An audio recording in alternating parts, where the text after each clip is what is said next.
I'm Celine Williams, and welcome to the Leading Through Crisis podcast, a conversation series exploring resiliency and leadership in challenging times.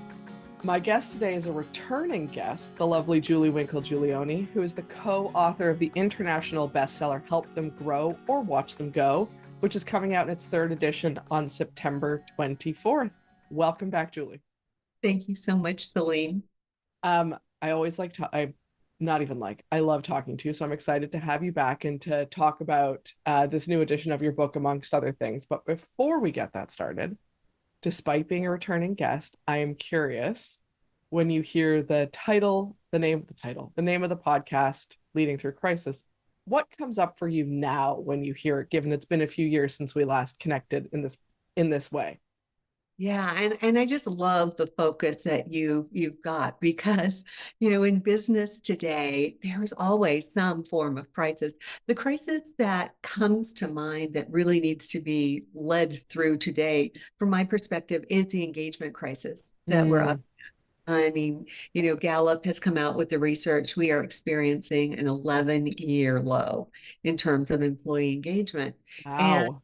that's not good for organizations, obviously, but it's also not good for individuals to be going through the motions and slogging through the workday. And so, to the extent that we can, crack the code and figure out what's it going to take to tap that motivation and that excitement and that sense of engagement, it's going to serve, for sustainable performance organizationally and just, human sustainability as well. Um, I'm both surprised and not surprised that we're at an 11-year low of engagement. I mean, it sounds kind of, I don't mean that in a wishy-washy way. I mean, the number that it's an 11-year low is surprising. And also, there is a lot of disengagement, and I think a lot of people are struggling. And I think a lot of people are in positions or organizations, especially post-pandemic, where it's like, well, this is just where I'm at for now.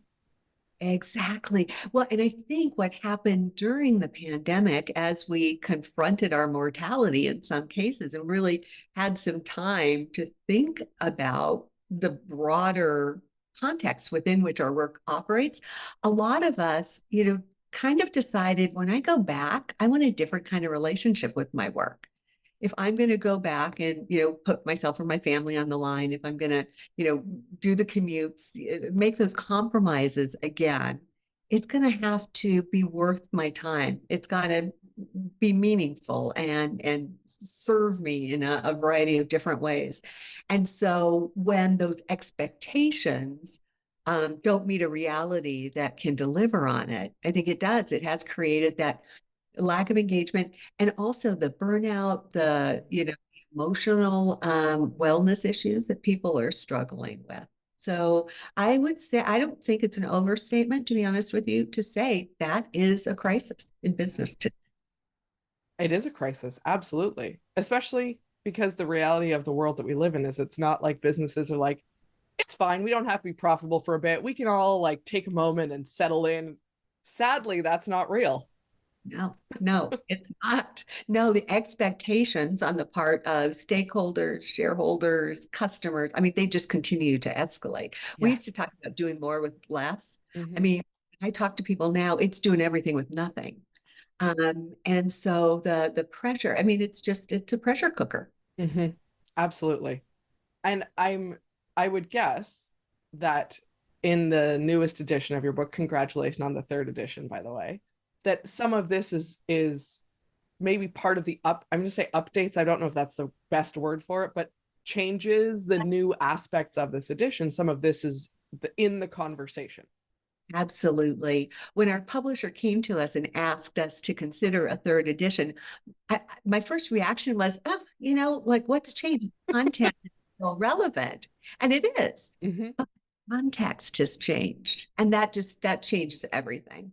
So when you look around today as opposed to in 2019 when the second edition came out, the ambiguity, the complexity folks are facing, the wide acknowledgement of skill gaps, We talked about that kind of in HR and learning and development corners before, but employees are hearing day in and day out, that there are these skill gaps. And if we don't fill them, we're going to, have issues in terms of employability and future proofing one's job. Um, we've got AI. I mean, and all the threats and opportunity that offers. And so as we looked at the context, it was like, okay, yeah, we definitely need to be able to help leaders think differently about how to engage in development, because development, we know, is one of the key drivers of engagement. So if we can figure out how do we develop people despite these challenges, we're in a much better position to be able to affect that engagement and, all of the positive things that come from that. I'm I have a question about development, but before we go to that, what are some of the other key drivers of engagement that if a leader's listening to this and I highly encourage them to go purchase the book, obviously, but if they're listening to this and they're thinking, you know, okay, but what are some of the other ones? Because everyone always is like, fill in some of these blanks for me. What are some of the other key drivers of engagement that they should be aware of? One of the things that I think most leaders fail to appreciate is the power of the relationship that they forge with the employee. The most, Amen to that. I just please continue, but yes. I mean, from my perspective, that is the most profound driver. The relationship that an employee has with his or her manager becomes a reflection of the relationship they have with the whole organization. And managers, leaders, they are in such a powerful position to create an experience for employees that doesn't cost anything beyond, attention and recognition and understanding what's important and offering opportunities to grow. I mean, that's what people are looking for. And the leaders who are savvy enough to recognize that and invest in those relationships, they're the ones who see greater retention and greater results on the part of their teams.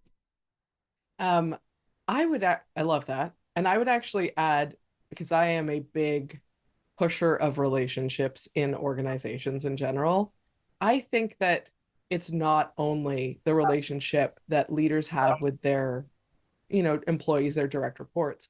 It's also the quality of the relationships that people have with each other, their peers, Yeah. other teams in the organization. And oftentimes organizations will and leaders will focus so heavily on like their team or this group of people that they miss the collective and they miss the value of relationships across the board. And if leaders have great relationships with their peers and they're modeling that and there's care and, compassion as part of that, kindness as part of that, then that spreads in the organization and helps significantly in my anecdotal experience.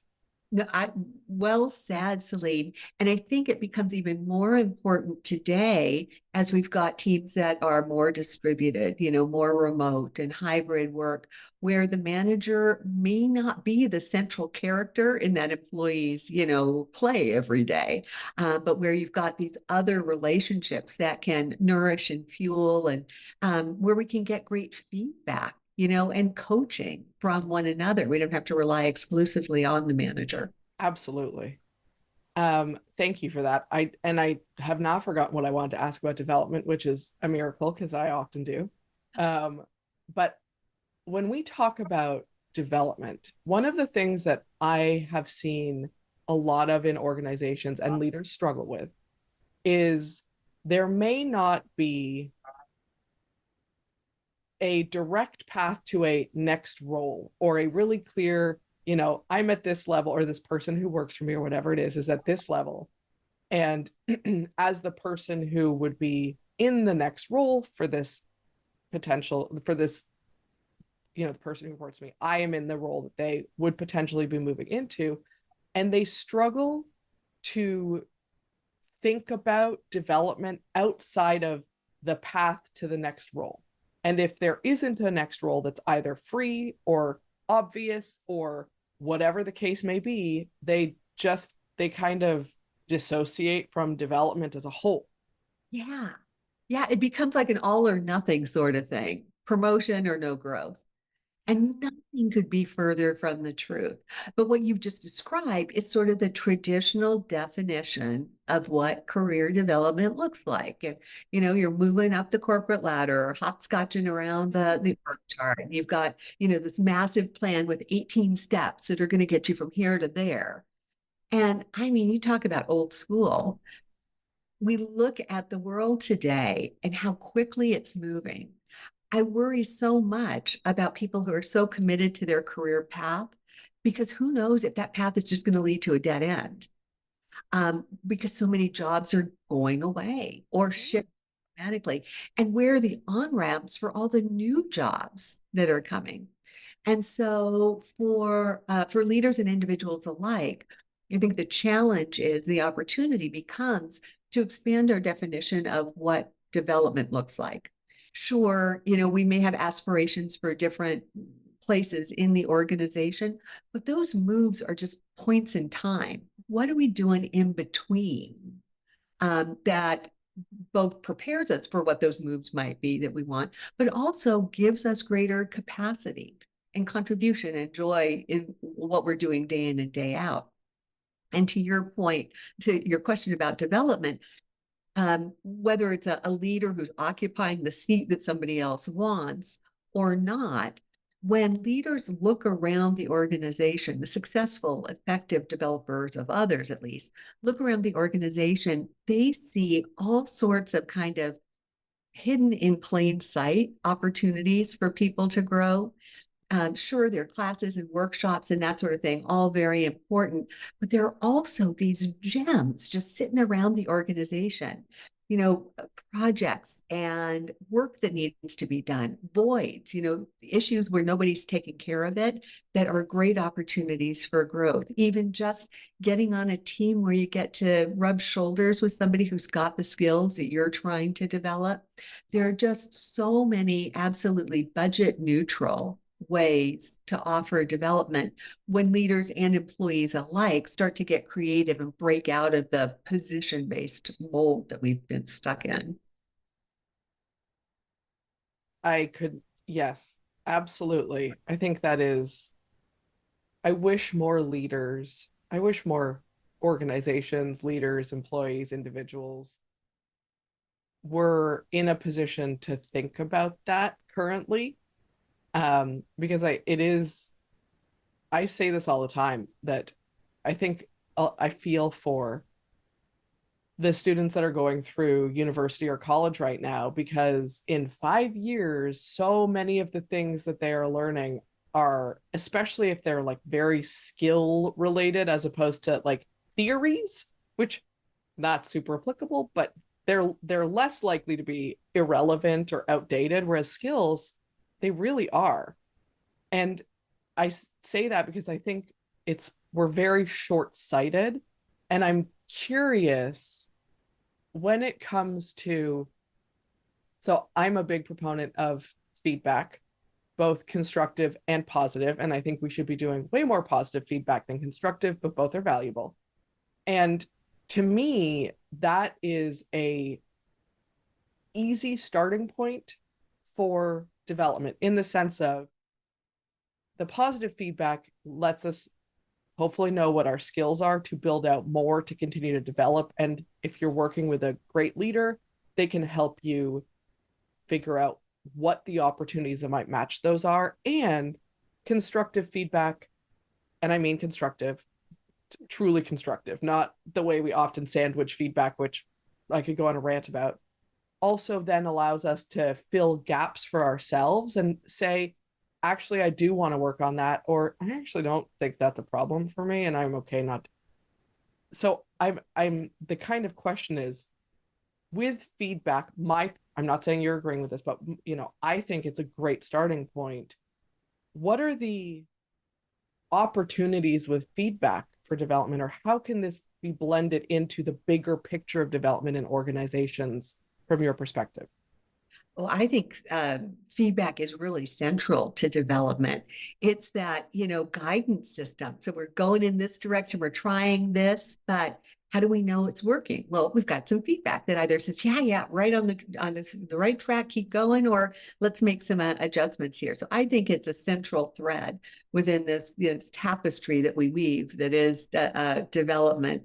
And I just before answering the Yes. question the how, I just want to unpack a couple of things. So you were talking about the positive, the reinforcing feedback, the expressions of appreciation that are really specific, and those are so important. Especially, we go back to this engagement crisis that we're in. I've never had anyone tell me they get too much positive. But so many leaders, it's just, if you don't hear from me, everything's good. No news is good news sort of situation. And that just does not feed an employee's soul or help them to do more of the good stuff that they're doing. And so positive feedback is such a great tool for unpacking the contributions and getting really specific so that a leader can strategically grow more of the behaviors that they want. It's a very strategic tool when used effectively. On the other side of it, you were talking about the gaps. Feedback it does identify those gaps and helps you to double down on how do I fill the gaps. Alternately, it may identify a gap and I say, I don't have the energy or the appetite for doing that. I'm going to pivot. I really want to instead do work like that. And so the feedback can help to mold our thinking and move us in different directions in terms of our growth. In terms of the how of feedback, kind of going back to what we were talking about before, when it comes to development, and feedback is a piece of it. We don't have to make that an exclusive relationship between the manager and the employee, which it has so long, been. Increasingly, I'm talking with my clients about let's turn development into a team sport. Mm. Let's team members who are closer to one another, who see more than the manager can, let's help them and enable them to start offering the kind of information that people need to infuse more growth and performance into what they're bringing. And, and part of that is teaching team members to be more skillful about how to deliver the feedback. But the other and the easier side of it is to teach team members how to ask for and receive feedback. Because, I've had managers tell their teams, okay, you need to go gather feedback. But an employee will typically go and say, well, how do you think I'm doing, Celine?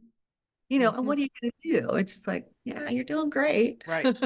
And that's not valuable. But if we can arm employees with really great questions to go gather great insights, what are the unique contributions I'm making to the team that others aren't? What is my reputation in this team? Mhm. What conditions have you seen me thrive in and where am I struggling? I mean, when we start getting really concrete like that, then those around us have permission to, and they have a focus for the kind of information you're looking for. Uh, the questions are the key to getting good feedback.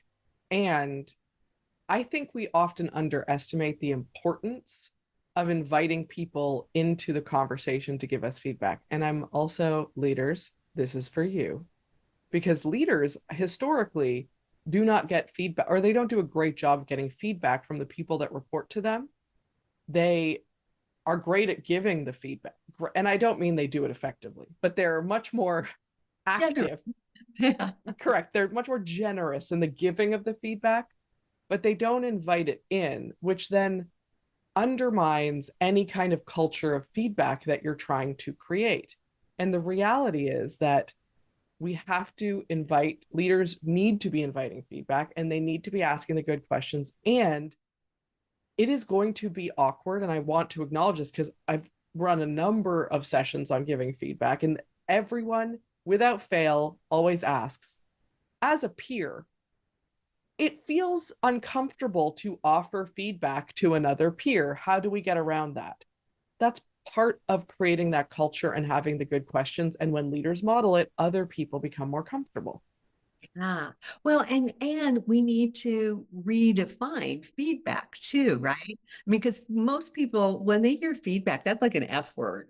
You know, when you start to cower, oh, I've got some feedback for you. I mean, you see incoming. And if we can help people to think about feedback as just helpful information that Yes. you're offering, that people may accept and act on or not. You know, it's all about, you know, choice. Suddenly it takes some of that edge off. Hmm. And I couldn't agree more. I think leaders who are good at inviting feedback, accepting it graciously, taking action on it, reporting back and closing the loop and appreciating it, those folks are modeling what it looks like to do this. And seeing a good example makes it a lot easier than for their employees to do it. It also creates a kind of psychological safety that's at the foundation of any kind of developmental relationship we have. And just going back to your comment about the questions, I frequently say the quality of the feedback is absolutely proportionate to the quality of the questions that you're asking. Crummy questions, crummy feedback. Absolutely. Um, and when we are inviting feedback by asking those specific questions, then when people give feedback without being asked for it specifically in the future, they have a framework and a sandbox to play in because they have a sense of what you care about or what you're working on or where you're at. Yeah. Yeah. And that's so important. Going back to those relationships among peers as well as with managers. Yeah. So I know we kind of focused on the development side of this, but are there in the newest edition of the book, are there other, let's say, updates or other areas that you focused on where you were like, these are a few key things that have changed in the last 5 years and post pandemic? Yeah, yeah. A couple of things in particular. Um, One is the role of we refer to it as HI in an AI-based world. Okay. Interactions. Despite such a technology-driven environment that we find ourselves in, you know, a lot of leaders, especially those who may not be all that comfortable having these kinds of conversations, would love to use technology to take some of that off their plates, and there is no replacement for the human interaction. You know, there's something just deeply and uniquely human about growth and development. And so we address that pretty robustly. I think the biggest change in this edition is a whole new chapter on developing at a distance. Because certainly 5 years ago, there were people who worked remotely, but not in the numbers that we see today. Mm-hmm. What we found is that leaders, you know, especially those who struggle to develop people who were co-located right there in their backyard, Mm-hmm.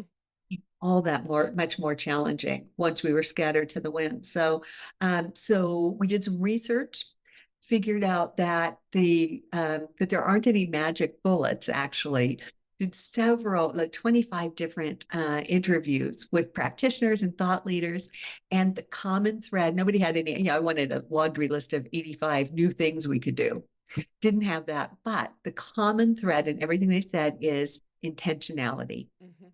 Do everything you would do with people who are together, but do it intentionally. And so in that chapter, we build out some intentional ways to infuse greater development into the experience of those employees who are remote or hybrid so that leaders can level the playing field and not fall into that proximity bias that can be problematic for them and for the organization.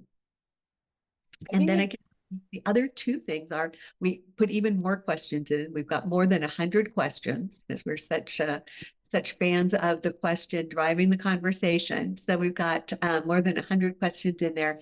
And I got to say, the thing I'm most excited about actually with this edition is we've introduced a companion piece, an AI companion piece that we're calling the book bot. And the readers, once they read the book, they can go then to this custom GPT, and it's been trained on this content to be able to be a partner with the reader or the leader, and can take a situation in and say, hey, I've got a conversation coming up with Celine, and here's what we've talked about in the past, and here's what I think she's interested in. Can you help me? And it'll help, outline the conversation and pull some questions together that create a robust conversation. You could practice it. It might say, oh, I'm a little nervous about this. I don't know how Celine's going to react. She might be defensive. Can we rehearse it? And the bot will take on the role of Celine, and I get to practice that and kind of work out the kinks and get some feedback on that. So it'll be a great tool for bridging that knowing doing gap. It's so, Mm. I don't know about you. I read a book and I'm all fired up. I've got all these great ideas, and then it's just like life, intrudes. So we're hoping to bridge that gap and help people put those good ideas into practice with the bot. That is so cool. That's such a great idea. And I think I mean, I want to try it out and see how it goes because I think that's a really cool and useful tool. And, as someone who does a lot of executive coaching, um, the a space where people could go and try out and get more comfortable, especially with those tough conversations, would be so valuable. It would be so valuable. So I love that you have created that. I think that's incredibly cool. Yeah, yeah, we're really excited to get everybody's reaction to it. Yeah. I did want to say also really quickly, I think that we often undervalue intentionality in all ways, and um, it is so important when with the hybrid and remote world that we're living in right now. And I think my experience has been that often leaders and employees aren't intentional because it takes time. And we all think, I don't have enough time to do fill in the blank. And and I think it's important to acknowledge it takes time to be intentional. And long term, it saves time, but it is so hard to put those in perspective when you're like, but I have to plan a conversation and think about how I'm going to do this and spend all this time up front. Why would I do that? What's the ROI? Yep, yep. But it's a pay now, pay later sort of situation. You're going to pay. How do you and when do you want to pay? Yeah. By investing on the front end with that intention, with even a couple of minutes of thought, creates a trajectory that's far easier to manage. You're not dealing with the problems and the fire drills and that kind of thing. So you're absolutely right. It is a choice that leaders make. And in my experience, it's a choice that effective leaders make to bring that level of intentionality. The other thing that I wanted to mention too was just the root of that word intention is so powerful as well. I think a lot of leaders may avoid career conversations because they feel like they don't know how. They don't have this Mm. going to be clunky, they're not going to be elegant at it. I have never had, I've never heard one employee complain about a clunky conversation. That it was a little clumsy or they kind of didn't do it as perfectly. They complain that they're not getting the development. But people read intentions.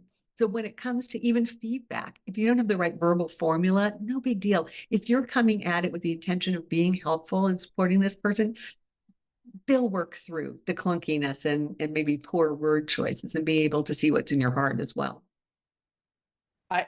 And I agree. And there is always an opportunity. And I'm a big proponent of acknowledging that this is awkward or you're not sure if you're going to say the right words.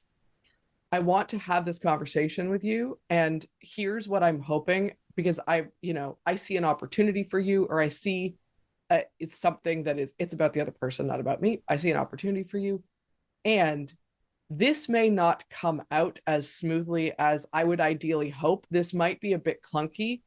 Please have some grace and please bear with me and ask. And if you acknowledge that up front, that goes such a long way. I agree. I hadn't thought about it, but I frequently do that.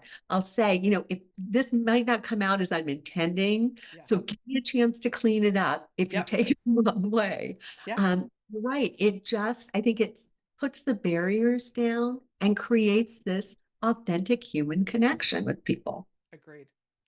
Um, I love talking to you, and I'm really excited that your